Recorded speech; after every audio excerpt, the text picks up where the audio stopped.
When the Seahawks and Cardinals get together for Sunday's season finale, it won't just be the playoffs potentially on the line for Pete Carroll's team, as jobs might also be on the line.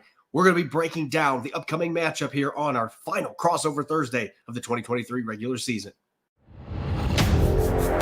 You are Locked On Seahawks, your daily Seattle Seahawks podcast. Part of the Locked On Podcast Network, your team every day.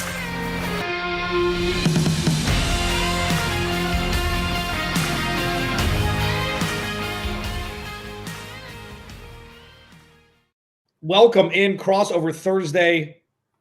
It's finally here. Week 18. I was Clancy, Corbin Smith. Locked on Cardinals for me. Locked on Seahawks. For Corbin, thanks for making Locked on Cardinals and Seahawks your respective first listen each and every day. Free wherever you get your podcast and on YouTube. Two teams with different trajectories to end the 2023 season. We're going to have some discussions here about some bigger picture things for both teams. I know Corbin's fired up. We were talking before we started recording, so I'm really excited to hear what he has to say about a couple topics that we will get to. We'll obviously do the biggest storylines, key matchups, path to victory, like we do for every Crossover Thursday. This episode of Crossover Thursday is brought to you by Prize Picks. Like, Prize Picks is daily fantasy made easy, sure. But also, it's the easiest and most exciting way to play daily fantasy sports. Go to prizepicks.com/LockedOnNFL and use code all lowercase LockedOnNFL for a first deposit match up to $100. Corbin, team on the precipice of making the playoffs or not, the Arizona Cardinals have their trip to Cancun already booked, and they're going to be looking towards 2024. But for my listeners, can we please discuss the season of excitement, tumult, and everything in between for the Seattle Seahawks that has gotten us up until this point, with them coming to State Farm Stadium in Week 18 to play the final game of the year? Alex, it feels like it's mostly been tumultuous because you look at the expectations for this team, and they started 5-2. I mean, this looked like a dark horse contender in the NFC, and then for a second straight year, the ship has been sank by a run defense that is just plain atrocious. And you mentioned the Cardinals having a trip booked to Cancun. I think the Seahawks defensive players already were there last weekend.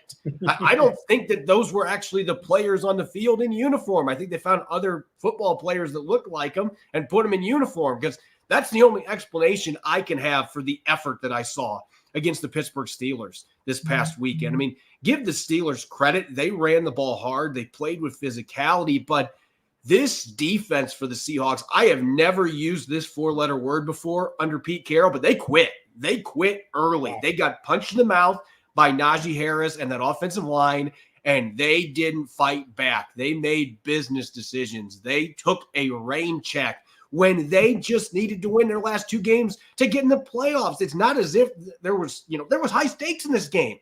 It just, you don't see this from a Pete Carroll coach team, and that has created a lot of really interesting discussions that, quite frankly, I think have to be had for this organization right now. This team was expected to be a double-digit win team that had a top 5 offense and improved defense.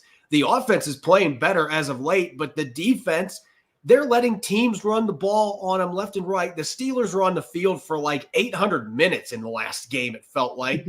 So Geno Smith is on the sideline. They're playing keep away from Geno Smith because he's playing outstanding football the last 3 or 4 games, and it hasn't mattered because this defense is so bad, and the effort and the lack of desire, the lack of physicality, and maybe the most alarming, the lack of toughness. And these are just not characteristics you see from Pete Carroll coach teams. And so I think the discussion that's in Seattle right now, is Pete Carroll safe for next year? Are the Seahawks going to go into another season with him just changing coordinators again when that hasn't worked internally? There's a lot of discussions that have to be had. And, they can still make the playoffs this weekend, but I think playoffs are not with what we've seen this year. There's going to be big changes, whether that includes Pete Carroll or not. That remains to be seen, but all discussions need to be open right now. Yeah, that's interesting. And the antithesis of that in pretty much every way was the Week 17 win by the Arizona Cardinals in Philly at the Link, against a team that nobody picked them to beat. I didn't pick them. I thought they'd lose by 3 touchdowns. And the Cardinals get a win. They have a new head coach. They hit that hard reset. They have a new GM. They have a lot of unknowns going into the future. But as I've said on my podcast a lot, the restrictor plate is now removed with Steve Keim and Cliff Kingsbury gone. So now possibilities are endless, which is something that the organization of the Arizona Cardinals have never really had. They've always been hamstrung by one thing or another. And now it is a complete hard reset, rebuild, Arizona Cardinals 2.0. And I'll tell you what, it feels phenomenal. And I understand with the Seahawks, you're in that purgatory of the Pittsburgh Steelers, where it's like, it's never so bad that you need to fire Pete Carroll. And that's also the Achilles heel, where it's like, looking around with all the bad coaching and the coaching carousel every year, and you have Old Faithful with John Snyder, who learned how to draft, recently, and you have Pete Carroll, where it's like it could be so much worse, and that's why it's difficult looking into the mirror, where it's like, what's the right decision? Now, if say Seattle wins, and we'll talk about path to victory, things like that. Key matchup. Here's a little tease: the Cardinals' run game has been absolutely insane over the last couple weeks, and with a bad rush attack, that could be a path to victory for the Cardinals. We'll discuss that later. But let me just ask you about this: like, is this true? Because this is how I see it, especially NFC West foe, what Seattle's done. I saw some highlights from Seattle's win over the Packers a couple years, or a handful of years ago now, almost 10 years ago, where they came back, the onside kick that Seattle recovered, and then the Jermaine Kearse touchdown catch at the end. Once they make the playoffs, nobody wants to play Seattle, ever. It doesn't matter who the quarterback is, doesn't matter who the defense is. Is that still a trust inherent thing with Pete Carroll? If they make the playoffs, they're going to be in good shape? No, I think it's the polar opposite. I think if the Seahawks make the play, now here's the thing, they could be dangerous because of the players they have on their roster. Yeah. If Geno Smith gets the football in his hands and he can get the ball to his receivers, they showed this against the Cowboys. They had the Cowboys beat on Thursday night a few weeks back. The 49ers game, the second 49ers game with Drew Lock under center, they were ahead for a decent chunk of the first half. They have looked good at times against these elite teams. But the problem is, then I got to go back to what I watched. I'm getting my plumbing fixed in my house, and it might be because of what I had to watch on Sunday afternoon. That was one of the most atrocious defensive performances imaginable. I mean, we know the Legion of Boom is not here anymore, but right. Still, you've got so much money and draft picks and all these things invested in this defense, and somehow they are worse than they were last year when they were 25th in scoring defense. They're actually 24th this year, but their run defense is 30th. They've been the worst by a landslide since week 11. They might as well have had Matador capes out there on their uniforms on Sunday. It was that bad. So seeing that performance, and as I mentioned, the effort, the lack of toughness, the lack of physicality, like if they have to play the Cowboys again on the road, or they've got to play even the Eagles playing them a second time, you got lucky and beat them the first time matching up, and you got to play the Lions again. They beat them in week 2, but you got to go back to Detroit. Like the potential matchups they could have in the first round, all are spooky. Like this is not Marshawn Lynch and company are traveling in the playoffs and they've got the good run game. I mean, this is the 29th ranked run game in the NFL too. They've got a boatload of problems for a team that should be much better than what they are. So no, I don't think they'd be a scary team if they slip into the playoffs. Damn. 29th. I did not know that with Kenneth Walker, Zach Charbonnet. I know there's been injuries and things like that, like there always seems to be in the backfield there in Seattle. Well, let's pivot to the key matchups. There's a couple that are right off the top of my head that I'm like, well, we could do 2 hours just on these 2 matchups and what it means, for the future of both teams, not just through week 18. We'll cut it to 10 minutes and we'll hit the key matchups next. Alex Clancy, Corbin Smith, crossover Thursday, Locked On Cardinals, Locked On Seahawks. Seahawks, if I can speak. We will be right back.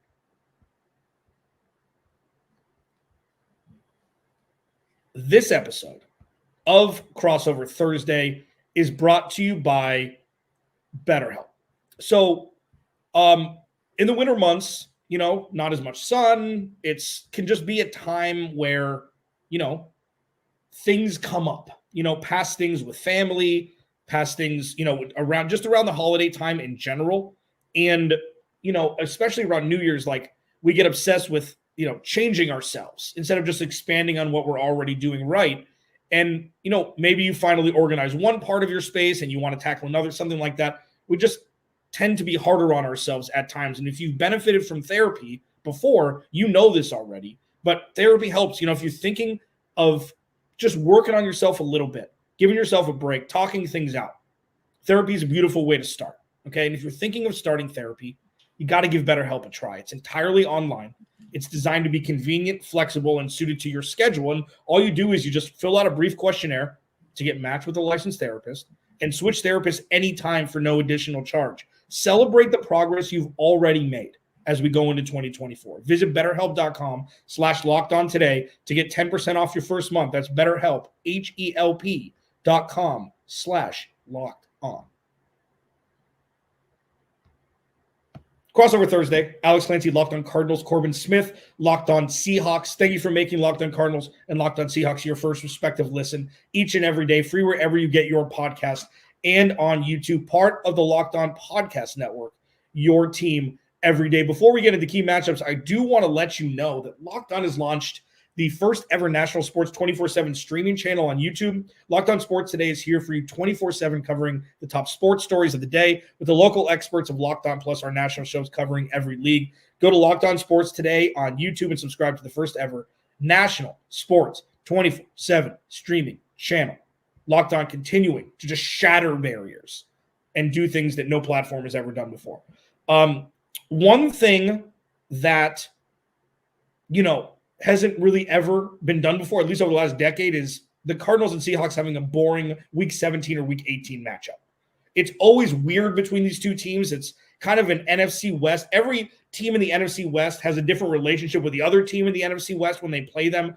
And I think you just dubbed this one a weird one. It was the 9-6 Stephen Hauschka game that ruined Stephen Hauschka forever. Stephen Hauschka was my favorite kicker ever. Favorite kicker ever, even when he went to Buffalo. Favorite kicker ever. And that Thursday night, I think it was Thursday night, where there were a bunch of missed field goals. That's the Seahawks and the Cardinals matchup in a nutshell. And when we go into Week 18, teams are playing for different things. Fringe playoff for the Seahawks, and the Cardinals are playing to find what players they have on their team that will be a part of this new regiment, this new regime for the Cardinals moving forward. So Corbin, key matchups. We've kind of alluded to one already, and then I think there's one obvious one as well that I'll discuss. What's your biggest key matchup here between the Cardinals and the Seahawks Sunday at State Farm Stadium? I mentioned this on our Tuesday show and our Wednesday show. James Conner is one of my favorite running backs in the NFL. Yeah. I just love the way that he runs. I love the physicality, the tenacity, the ability to break tackles, to bowl people over, to drive the pile. There's a reason the Pittsburgh Steelers were the team that drafted him. He is a Pittsburgh Steelers style runner. And we just saw what Najee Harris and Jaylen Warren did to this Seahawks run defense. I feel like my grandpa could have ran against them in this game, though. So you're putting James Conner in this game, a guy that I think – I mentioned this when we had our crossover before the first matchup. I thought that was a bigger deal than Kyler Murray not being out there for the Cardinals in that game. He just sets the tone. He is like Marshawn Lynch was for all those years for the Seahawks. It feels like he is the engine of the offense for the Arizona Cardinals. And it terrifies me going into this game, especially we don't know if Jordan Brooks is going to be back. He's dealing with an ankle injury. If Devin Bush has to play, yes, he had 17 tackles on Sunday, but that's not good when you have that many tackles, and a lot of them were way downfield. There were several plays where he missed. They missed Jordan Brooks badly, and they were already not a good run defense with him on the field. And so I'm looking at the linebackers, but I still think Bobby Wagner is a really solid player. He's just getting no help. And I think at this point, he's just like, who's got my back? Who's going to help me out? So I think when you look at that linebacking group, especially if Jordan Brooks can't play and what the Cardinals are doing running the football, the fact you have to account for Kyler Murray's running ability, I'm looking at running backs versus the linebackers. And it just terrifies me. This has just been a really bad matchup for the Seahawks for about 2 months. And now they're going against a run game that has been as good as any in the NFL. That spells doom, in my opinion, unless the Seahawks magically start carrying on defense and actually can tackle, which that will be a miracle if that happens this week. Yeah, and I think that's one for me where it's, this entire year I've kind of spoken in the abstract where it's like, you need to find out if this stuff will work when you infuse the talent in specific spots. And one thing that the Cardinals have been able to do more times than not for the entire season is run the ball. James Conner missed a couple games in the middle of the season, but even with Amari DeMarcado and Keontae Ingram when he was here, it's the concept. You know this very well in Seattle. Like, there is no reason why anybody should know that DJ Dallas had, there are so many names that the Seattle Seahawks had start at running back over the last decade that weren't starting running backs, that perform like starting running backs. And it's the scheme. It's the scheme. And that's something that the Cardinals have dealt with this year, where it's not like a Rockstar movie scenario. If you haven't seen Rockstar, I use this a lot, where it's like, doesn't matter who the lead singer is. You can always have somebody jump in and it's going to sound the same. It's the same kind of thing with the running back room for the Cardinals this year, with James Conner obviously being the leader of the group. And if the Cardinals can continue to do that, that is something that you'll be able to take away from the 2018 season, regardless if they win on Sunday or not, and be like, this is a focal point now. The Drew Petzing offense is working. Now let's build and get more talent infused in the interior of the offensive line, et cetera, to be able to maximize this moving forward in 2024. So that's a big one for me. And the other one for me that is going to keep me up proverbially at night before Sunday is the cornerback room versus the a million top-tier wide receivers that the Seahawks have. Jackson Smith and Jigba is really coming on in the second half of his rookie year. DK Metcalf is an absolute stud. And Tyler Lockett, consistent as gravity. And when you have guys like that, and you have cornerbacks that, unless you work in this market, you probably couldn't name one. Marco Wilson's been cut, who is the CB1 de facto. The Cardinals have completely punted on adding cornerback talent this year, aside from drafting Garrett Williams, who's injured now. This could potentially be a bloodbath for the Cardinals secondary if they can't get to Geno Smith, which has been a problem because the pass rush is also non-existent. So that's the one for me where the Achilles heel for the Cardinals is the secondary on top of the pass rush. And that's the one for me where DK Metcalf, Tyler Lockett, and Jackson Smith and Jigba could absolutely eat on Sunday. And it would be an all-you-can-eat buffet. Yeah, and I would actually throw Jake Bobo's name in there too as another receiver that's made a few plays this year. That is the one area that the Seahawks have a clear advantage going into this game. And Geno Smith, he is throwing dimes right now. The last 3 games, a QB rating of 102.4. He's got 6 touchdowns, 1 pick, completing 65% of his passes. And he's been doing that behind an offensive line that just keep rotating dudes in because of injuries. Pittsburgh was able to get after him a bunch of times, and they got a strip sack on him, but otherwise, he was masterful getting out of the pocket. Geno Smith is not the problem in Seattle, and so getting him some time to throw the football. This Cardinals pass rush has not been good this year. If he has that time against his secondary, this is truly one of those games where it's a tug and pull type thing, because the Cardinals, they're going to try to do what the Steelers did. Right. They're going to try to eat time of possession, keep Geno Smith on the sideline, keep DK Metcalf on the sideline. And then the Seahawks are going to be saying, when they're on offense, we're going to try to get those shot plays opened up and hope we can run the football a little bit better than we did last week to complement that. And whoever is able to do that best is going to win this football game. I really think it's that simple in this game. Yeah. No, it's interesting. And I do want to touch on something you said about Pete Carroll. Let's do that in the next segment, because past the victory, we pretty much just described that. Let's put a bow on that. And then I want to dive deeper into a couple bigger stories as we get out of here, because it's week 18. These two teams are obviously playing for different things. We don't know if Kyler Murray is going to play yet when we're recording this podcast. So it could be, a couple different things at play here. I do want to discuss Pete Carroll and other things as we move on here. Locked On Crossover Thursday, Alex Clancy. Follow me on Twitter at Clancy's Corner. Corbin Smith, follow him at Corbin Smith NFL. Past the victory. Next, we roll on here. Crossover Thursday, Locked On Podcast Network. Your team every day. This episode of Crossover Thursday is brought to you by LinkedIn. It's New Year, man. Every small business owner is asking themselves the same question. What's the one move I can make that'll take my business to the next level in 2024? LinkedIn Jobs knows that your success all depends on the team you surround yourself with. That's why LinkedIn Jobs has created the tools to help find the right professionals for your team faster and for free. LinkedIn Jobs isn't just another job board, man. They have a vast network of more than 1 billion professionals, which makes it the best place to hire. It's why small businesses rate LinkedIn Jobs number 1 in delivering quality hires versus leading competitors. LinkedIn also knows that small businesses are wearing so many hats and might not have the time or resources to hire.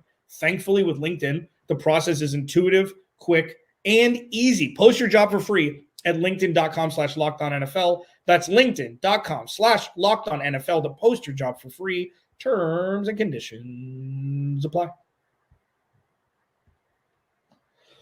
Oh, Corbin, dude. Last segment of the last crossover episode for the 2023 regular season.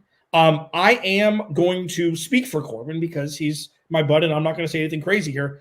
Thank you to everybody who followed both of our podcasts in 2023, who, supports the Locked On Podcast Network. Wouldn't be able to do this without you. And Corbin and I have been doing this for a long time together. We get to talk at least twice a year. And I'm really happy to share the stage with you, dude. And for all the listeners out there, thank you very much for making this possible for us.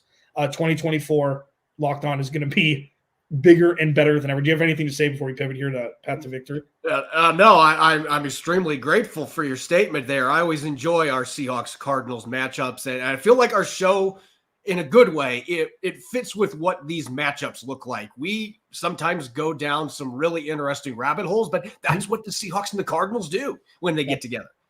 Yeah, it's true. Like, it's one of the main reasons why. One of the only reasons why I miss Chandler Jones being on the Cardinals is because regardless of how bad the Cardinals were, Chandler Jones would always wreak havoc on Russell Wilson. Didn't matter if it was at CenturyLink at the time or at State Farm Stadium. He was always that X factor equalizer for the talent disparity any given year. So now we're pivoting to kind of like, what is the Seahawks offense going to look like for the next handful of years? The Jackson Smith and Jigba draft pick was fascinating to me because it seemed like they could have gone so many different ways, traded back, something like that, but they took the best wide receiver arguably in the draft that year. And the Cardinals with trading back and then trading back up for Paris Johnson Jr., it's like two teams that are on completely different trajectories, building organization completely a different way. And we'll see what the next decade brings, but hopefully it'll be all wrapped up here with Locked On doing crossover Thursdays of Corbin Smith and Alex Clancy when the Cardinals do play. So, Path to Victory. For me, this is what it's been all year. Win the turnover battle and stop opposing wide receivers. This cornerback room has not been great. There have been flashes. Jalen Thompson and Budda Baker over the top have helped, but the pass rush has pretty much been devoid of any sort of real substance after week 5 or week 6, and the cornerbacks have just been on an island, and these guys are not meant to play the meaningful snaps that they are, and the Cardinals will add talent in there in 2024. But that's the path to victory, is keeping DK Metcalf, Jackson Smith and Jigba, Tyler Lockett, and Jake Bobo under, 250 yards receiving? 275 yards receiving? 300 yards receiving? It could potentially be problematic if the Cardinals can't keep their offense on the field like the Pittsburgh Steelers did last week. Yeah, and that's, as I was mentioning earlier, this really is that pull and tug, that tug of war matchup, because one team is going to be able to accomplish what they want to, and the other one is not. It's going to be difficult for the Seahawks to you can't have a bunch of extra possessions and more opportunities if your defense can't get off the field. Right. So I'm looking at a couple factors. One, please, for the love of God, finish your tackles. This might sound crazy, but 10 or fewer missed tackles, and that's still a lot, but they had 15 last week. Let's make some baby steps there. Let's get guys to the ground, and let's get off the field on third down. You let Mason Rudolph and the Steelers offense convert almost 50% of their third downs, and that really looks worse when you consider they converted on fourth down a couple of times when they missed on third down. So they couldn't get off the field. 37 plus minutes time of possession for the Steelers. That cannot happen in this football game for the Seahawks. If the Cardinals have the ball for 37 minutes in this game, it is going to be a laugher. The Cardinals aren't just going to win. The Cardinals are going to win convincingly. The Seahawks have to get stops, and they have to be able to get off the field so that Geno Smith can go out there. I don't want to say Geno's cooking because I'm tired of the word cook, but you need to let Geno light it up.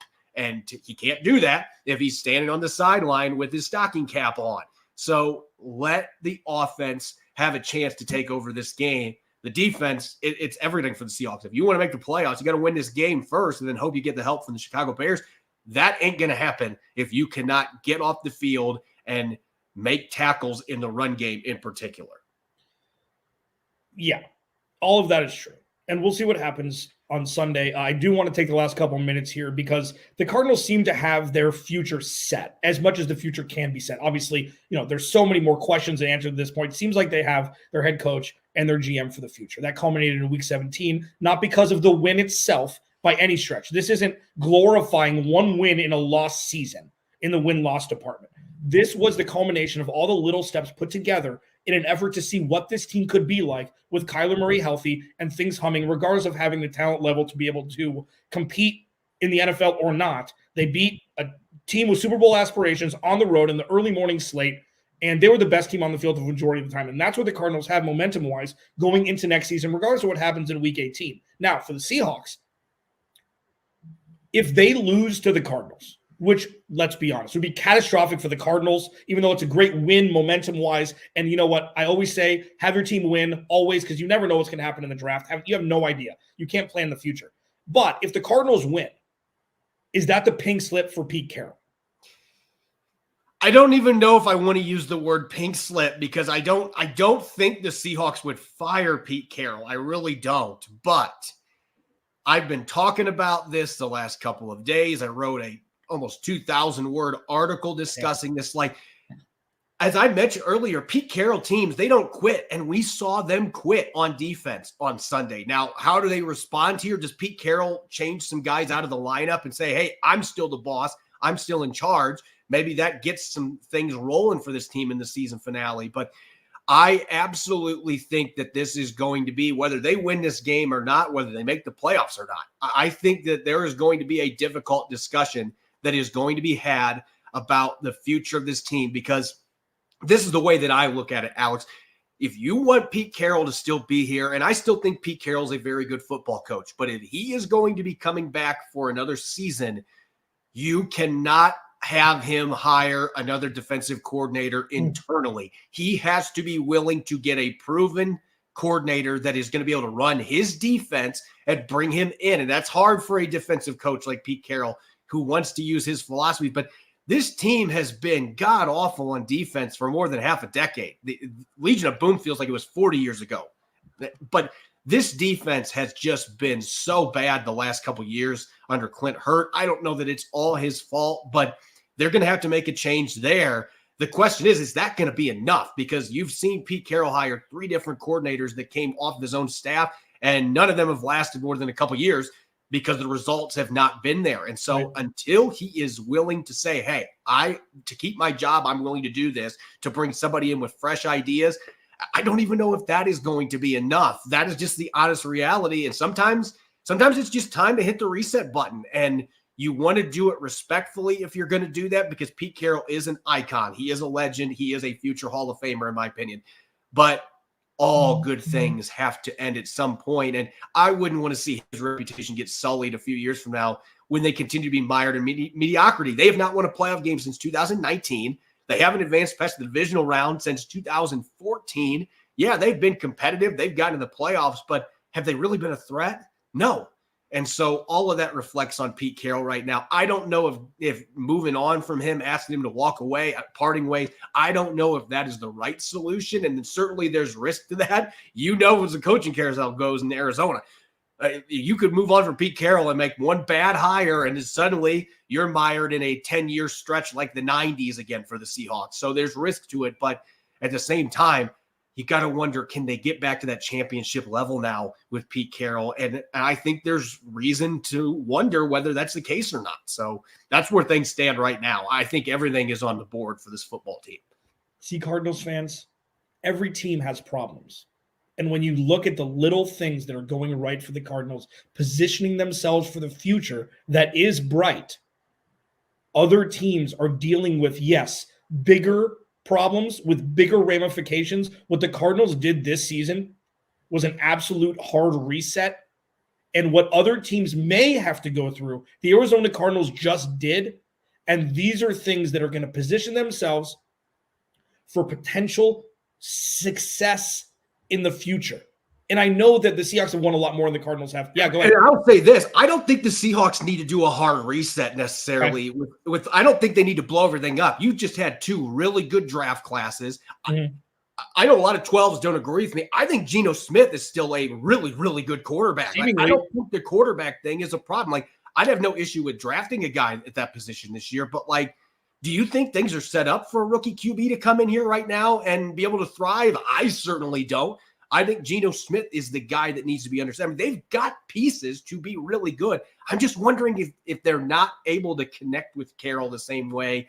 And sometimes things just get a little bit stale. So that would be my argument. I don't think they need to do what the Cardinals did, where they just need to just, for the most part, blow everything up. Right. I think John Schneider's job is safe. He's done a really good job. But I do think the coaching situation is something worth monitoring here. Yeah, no, and let me clarify. I was not saying that it mirroring the situations. I'm saying what the Cardinals have done has allowed them to see more clearly in the future. And you're right, like the Seahawks have a very good roster on paper, especially offensively. You know, they've got, and Geno Smith is good for him. I mean, it's one of the best stories in the last 50 years in football. A dude that made $13 or $14 million in his first 10 years, and then now gets a starting job, gets a role, and you know, he's keeping his job. So yeah, I mean, but the Cardinals, it's nice to hear some introspection from you about another organization, just to give Cardinals fans some understanding that it's everybody. It's everybody. Everybody's dealing with problems, and what you need to be able to do is maximize your time frame to be able to be great. And I think the Cardinals are positioning themselves with that. Who knows what the hell's going to happen? Nobody knows. The NFL could implode in 3 years, and we could all be out of it. We have no idea. But for now, all you can do is see what the future pacing looks like and just take your opinions based upon it. Alex, Clancy, Corbin, Smith, that is a wrap for us for the 2023 season for Crossover Thursday. But you'll be able to see Corbin and myself on our respective podcasts tomorrow ahead of Sunday's matchup in Week 18. We will talk to you on our respective podcasts tomorrow.